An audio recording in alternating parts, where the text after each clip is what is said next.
When the tables you move, come on. What's going on, everybody? Clemson, we are back. Esso Club, how we feeling out there?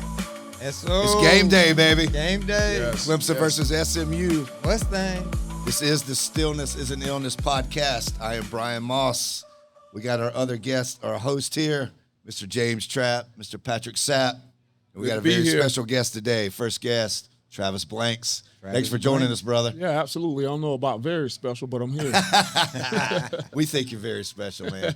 We do appreciate you taking time out. So what you got on the itinerary today after you join us? Just a nice Saturday in Death Valley today. There you go, man. Yep. Pretty How often simple. do you get back? It depends. You know, we try to get back a couple times during the fall, as much as we can. There you go. You know, There you go. averaging probably about 2 or 3 times a year. Man, I want to say something about this young man. So, privilege of being here, Trapper, you know that. You've seen us grow, but knowing Travis as a student athlete, then working at Clemson and see where he's at now, man, the growth has been tremendous, brother. I'm so proud of you, dog. So proud of you and your wife and the life that you guys are leading and the example that you are. So I was excited when we was going to have you on the show today because I want to ask some of those questions about that growth, man, and truly about what Clemson has kind of meant to you over the years and the friendships that you have formed through this. I know Warren Forney is a good friend of mine, a good friend of yours, and him and his wife. But just talk a little bit about that growth and kind of where you're at right now. Yeah, absolutely. You know, this is what it's all about. when I think about James Trapp and, Angel Trapp, and when I think about you and, you just mentioned Warren, it's the relationships that I developed and formed that really, supplanted the foundation for my growth. It's not the institution itself, the buildings in the field and the experience of playing ball. It's all the relationships that I developed that helped propel me forward. For those that don't know you or your story, when were you here as a player at Clemson? I was one of the first batches of early enrollees back in 2012. Yes, so I yes. got here. Hey, don't let him be modest. Number one safety in the country when he came up in here. So I got here. NIL would have been broke when he came out. Oh, man. I was born about a decade too soon. Yes, you are. That's right. But I got here in January of 2012 and graduated in December of 15. All right. Yep. Position-wise. Yeah, so I bounced around a little bit, pre-ACL surgeries. I was a nickel corner. Yeah. Then I kind of transitioned to more of a safety backer on the tail end of my career, just getting in where I can fit in post surgeries. There you go. Yeah. Awesome athlete, awesome man of God. So Travis now, because I've been knowing this dude a long time, right? Again, he was my host on my visit, but talk about some of those conversations y'all had in his office. We ain't gonna talk about all of it, but share some of the crazy wisdom that this dude gave you over the years. What he means to me and, the position that he held in that building is truly invaluable. Everyone from the outside sees the product on the field on Saturdays. Right, But right. what a lot of people tend to forget or not consider is that these are 17 to 22-year-old young men who are still growing and developing, who are still understanding how to cope with the things that they're going through in life while performing at a very high level. And so the part of the industry that a lot of people don't see are the grassroots efforts that people like the James Trapps are making and how they're impacting this industry on a day-to-day basis. And if it weren't for people like James Trapp, all of the stuff that I was able to do on the field would not have been so. And so just some of those conversations, I mean, we grew together in life. Yeah. We seldomly talked about football. It was always about life. It was always about, whether it was, growing spiritually or whether it was, how you deal with family, how you overcome adversity, those are the things that we talked about. That's right.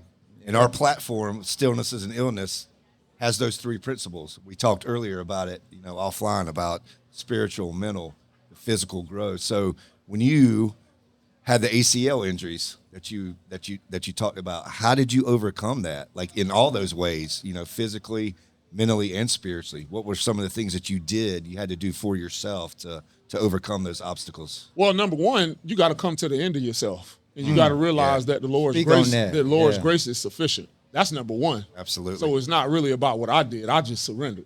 But then number two, you got to make a decision. I made a decision that whether I came back from the ACL and, remained a premier athlete, or whether I didn't, that my outcome was going to be good. I didn't know what that meant, but I knew it was going to be good because I made that decision. And it really was just that simple, because once you surrender and submit and just let the Lord be the Lord, and you make a decision that, however things turn out is going to be good, everything else will fall in place because your actions are going to align with that decision. And that's an everyday thought, and that's an everyday process. And he did it every day. He put in the work, and that's a big testimony to anyone that's going through struggles in their life. Hey, set aside time to get your prayer life together, but also you have to be willing to put in the work, and he put in the work. That's awesome, man. That says a lot about your character. Yeah, and that strong outlook, that strong faith, man, as we talk about the spiritual components of us, it also impacts the mental, right? Because you got to have that mindset to do the things you do, and then the physical things. So as we talk about stillness as an illness, when the day moves, you move. We talk about that physical aspect of how it impacts your mental and supports your spiritual. Yes. And that's our platform, man. That is what we talk about. Be active every day, be present mentally, and always dig into your faith and be present in that and live strong in that, and you'll have a fruitful life. Yep, You've been that example. Yeah, I love just everything that, that this represents, because that's so important. So as you just said, so much of your mental health depends on how you treat yourself physically. Yep. And no one can do that for you. You have to do that. Wow, that's right. You think about all the chronic illnesses that exist, and all the ailments that people face, and not that you can everyone is physically able to cure themselves, but physically taking care of yourself is a huge part of your health. Yeah. And so now, as we take it fast forward to this year, right? When these Tigers started off 5th in the country, went through some adversity, lost some games that they shouldn't have lost. Some guys hadn't played as well as they should. And I know as we talk about it, and I've been around football a long time, and it's hard for me to put my finger on what was wrong, right? What's wrong with this team? Why are they not achieving? So as you watch the Tigers this year, what are your thoughts about where the team is right now? Well, number one, just a couple disclaimers. Number one, it's very hard to win in college football. And I think that as fans and spectators, a lot of people don't really understand how hard it is to win. And in the days of, in my opinion, the days of teams like Troy, South Carolina State, those kind of schools, Duke, BC, the days of, a perennial powerhouse like a Clemson or Florida State, the days of people going in and lining up and just boat racing those schools by 30, 40 points, I think that gap is lessening more and more with the transfer portal, with NIL, because, the talent, it used to be a lot bigger talent gap than it is now, in my opinion. So those games that people expect us to just go out there and people roll over, it doesn't work that way. So that's number one. But then number two, I just think that, there's a lot that comes with success, and some of the difficulties that come with success is how you sustain that same level of hunger over a long period of time. You think about how long we've been dominating and winning over these last 10, 15 years. Yeah, we got accustomed to it. The farther out we get, the harder it is to maintain that same level of hunger. Yes.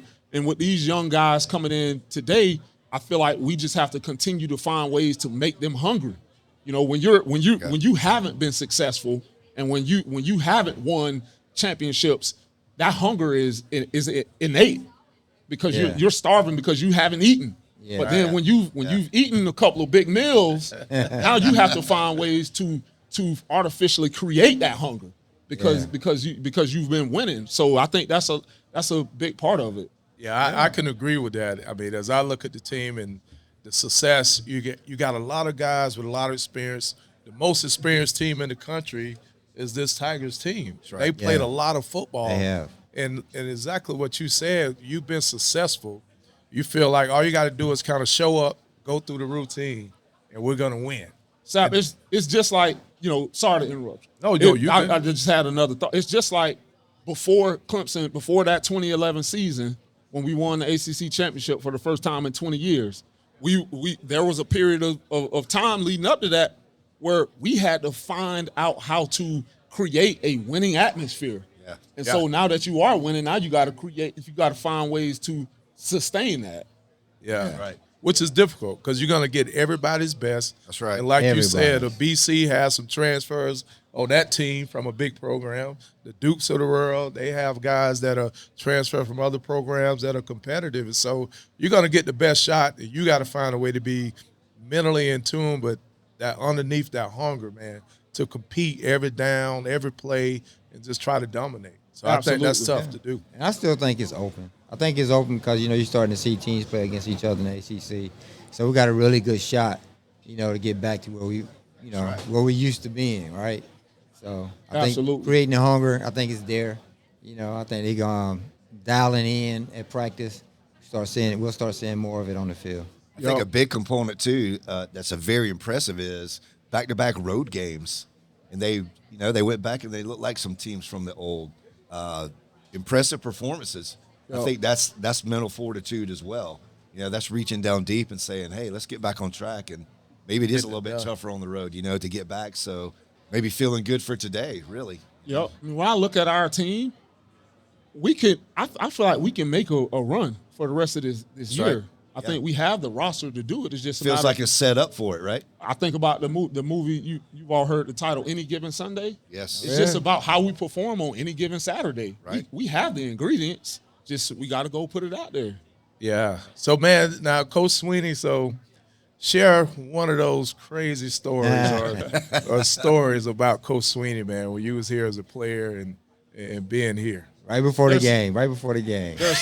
There's so many Coach Sweeney isms. I mean, he's just a wealth of sayings and numbers, and I mean, he is definitely unique in that sense. But it's hard for me to think about one instance because if you play for him over a 4-year period, you're gonna leave with a thesaurus of sayings and but You still use some of them today? I still in your use life? some There of you go. them. That's I awesome. still use some of them. I know he'll be glad to hear that. I'm just trying to think of a good one that I can give you.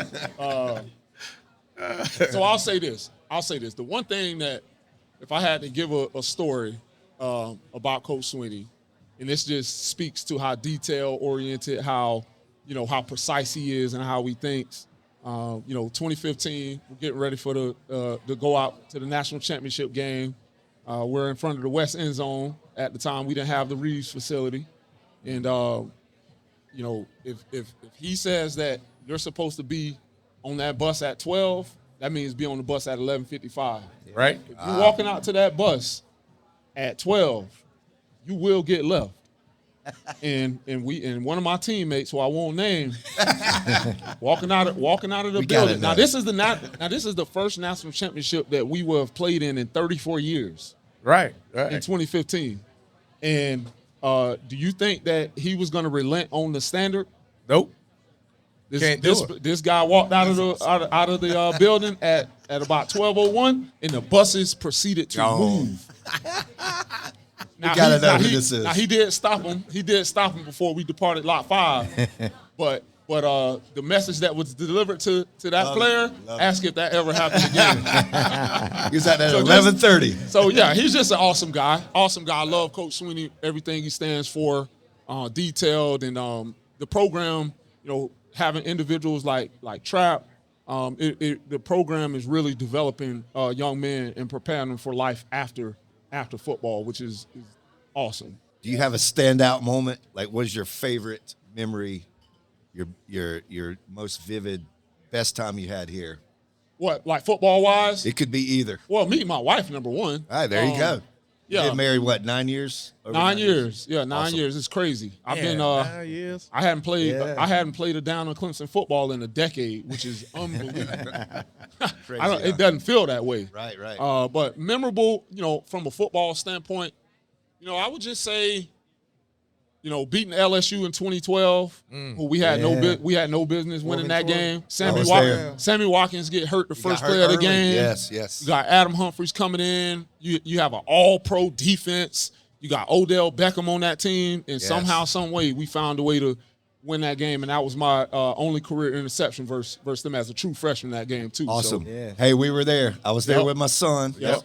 New Year's Day is my birthday, so y'all gave me a wonderful birthday present, man. Yep. It was And awesome. then obviously a national championship appearance. Yeah. If I was a betting man, which I'm not, but if I was a betting man and you would have told me that in 2015 you will spot Clemson 40 points in the national championship with Deshaun Watson as a starting quarterback, I would have bet everything I own that you give us 40 with Deshaun, we win that game, win, right, and we yeah. lost by 5. Man, But we were a better team. But then we won it the next year. So that's right. That's right. Yep, it don't always drop the way it should, right? Yep. And that's the thing about sports. That's the competitive side of it. That's why we did it for so long, and we enjoyed it and appreciate it because it's the competition.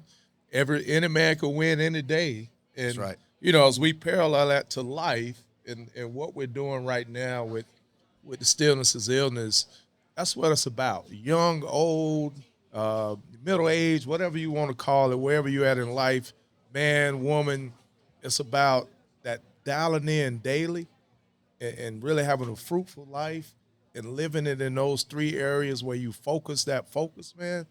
To us, that's where it cures a lot of illnesses. That's right. We all know, Trapp dealt with cancer and still deals with it, but he's in remission.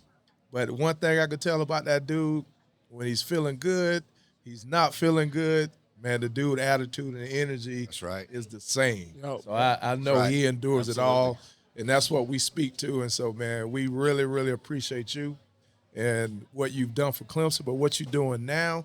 Tell us a little about where you're at now in your career.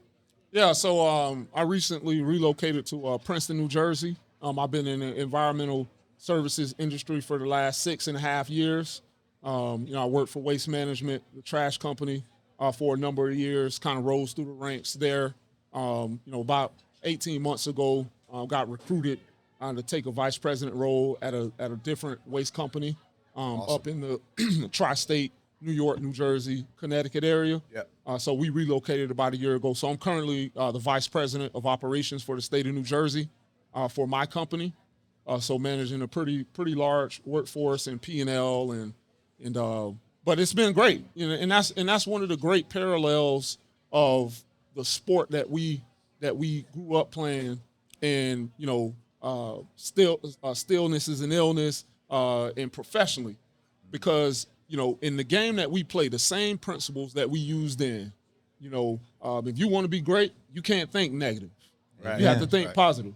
If you want to be successful, you have to work your tail off. Yes. No, nothing will be given.